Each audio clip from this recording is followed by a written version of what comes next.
নমস্কার বন্ধুরা, আশাদের খোঁজে রান্নাঘরে আপনাদের স্বাগত জানাই। আজ আমি রান্না করব চিংড়ি মাছ দিয়ে আলু দিয়ে চাল কুমড়োর ঘন্ট। তার জন্য উপকরণ নিয়েছি, এই দেখুন চাল কুমড়ো খোসাটা ছাড়িয়ে ধুয়ে গ্রেট করে নিয়েছি। এখানে ছোট ছোট করে আলু কেটে নিয়েছি, চিংড়ি মাছ নিয়েছি, আর লঙ্কা আদা পেস্ট করে নেব, আর মশলা নেব হলুদ, জিরের গুঁড়ো, ধনের গুঁড়ো, ফোড়নে দেব কালো জিরে আর সামান্য পেঁয়াজ। আমি এখন গ্যাস অন করে দিয়ে মশলাটা পেস্ট করে নেব।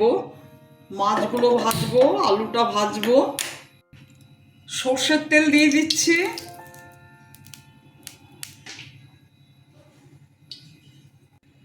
তেল গরম হয়ে গেছে, আলুগুলো ছেড়ে দিচ্ছি।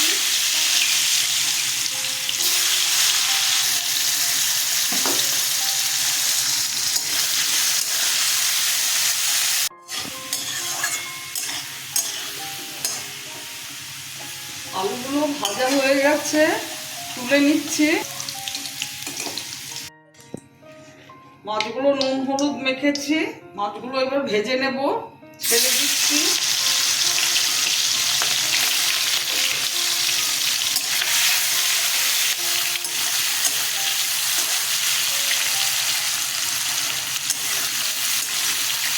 মাছগুলো হয়ে যাচ্ছে, মাছগুলো এখন তুলে নেব।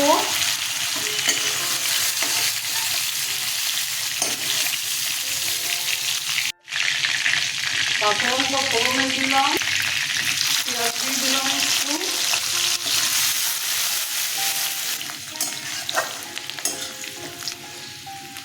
আদা লঙ্কা বাটা ছেড়ে দিচ্ছি।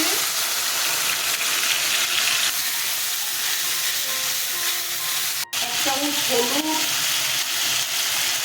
জিরের গুঁড়ো, ধনের গুঁড়ো দিয়ে দিলাম। চাল কুমড়োটা দিয়ে দিলাম।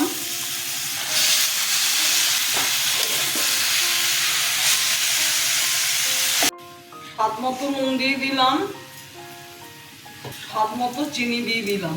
আপনারা চিনি মিষ্টি যেরকম খাবেন সেরকম দেবেন।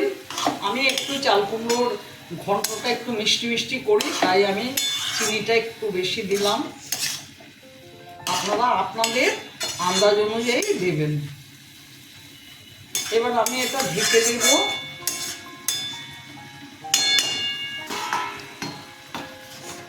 একটু পরে, মিনিট 2-3 পরে ঢাকাটা খুলবো।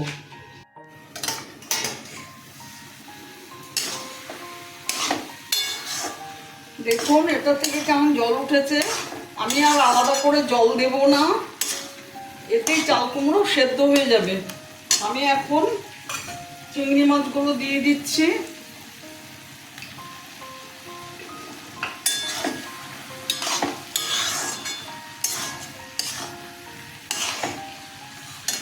আলু ভাজাগুলো দিয়ে দিচ্ছি।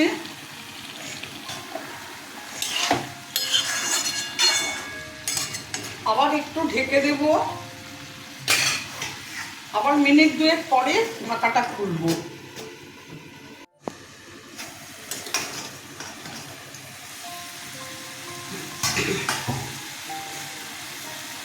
কটা কাঁচা লঙ্কা দিয়ে দিচ্ছি।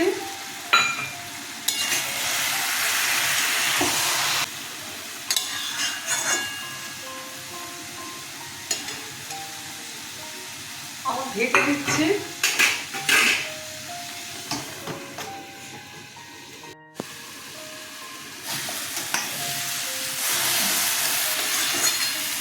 চাল কুমড়ো হয়ে এসেছে। আমার রেসিপিটা যদি আপনাদের ভালো লেগে থাকে, প্লিজ একটা লাইক, শেয়ার ও অবশ্যই সাবস্ক্রাইব করে দেবেন, সাথে কমেন্টস দেবেন। আর আপনারা এইভাবে চাল কুমড়ো গ্রেট করে চিংড়ি মাছ দিয়ে আলু দিয়ে ঘন্ট করে খাবেন, দারুণ কিন্তু খেতে লাগে। আপনারা ভালো থাকবেন, সুস্থ থাকবেন। আমার ভিডিওটা দেখার জন্য আপনাদের অসংখ্য ধন্যবাদ। আমি এখন গ্যাস অফ করে দিয়ে 2 মিনিট ঢেকে রাখবো, তারপর সার্ভ করে দেবো।